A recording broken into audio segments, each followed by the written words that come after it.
I see you willing to do what nobody else is willing to do. You'll take the call, you'll go the extra mile, and you have earned your way to being a top sales representative of a company.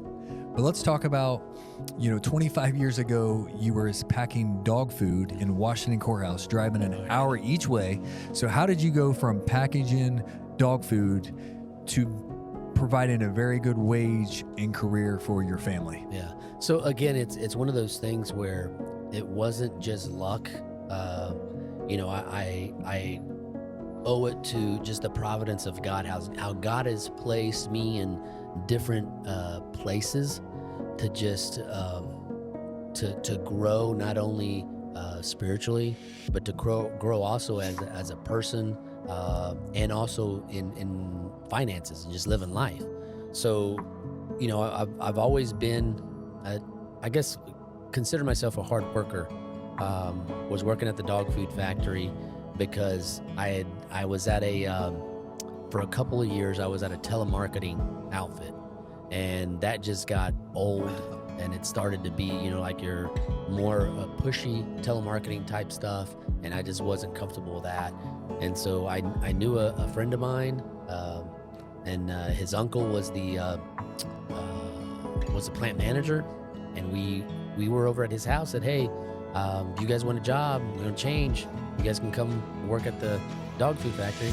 And I was like, yeah, man. And he said, I'm not going to give you any kind of special treatment. You got to start where everybody else starts. And so we did. We started, at the packing line. And that was where everybody goes. They work for a little bit. They don't come back the next day. Yeah. And I had no other choice, I didn't have nothing else. I quit my other job. So I stayed there for a year where I was able to, get vacation. And of course, it was in Washington Courthouse. I lived in Midford. It's not real close. The drive was terrible, and had multiple times that I fell asleep from working all day long. And finally, me and my wife talked and said, you know what, we're gonna have to do something else. So I started working at a collision place there in Minford, and then I worked there for about a year. Had a friend of mine that worked at State Electric. And he asked me, he said, hey, do you want a job? I said, yeah. He knew the manager, talked to the manager. The manager, offered me a job. Initially, I couldn't do it because of just my driving record. And then a few weeks later, he said, hey, I was initially going to be starting in the Chillicothe store. But a few weeks later, he called and said, hey, we actually got an opening in New Boston. And that's where, how I got onto that job.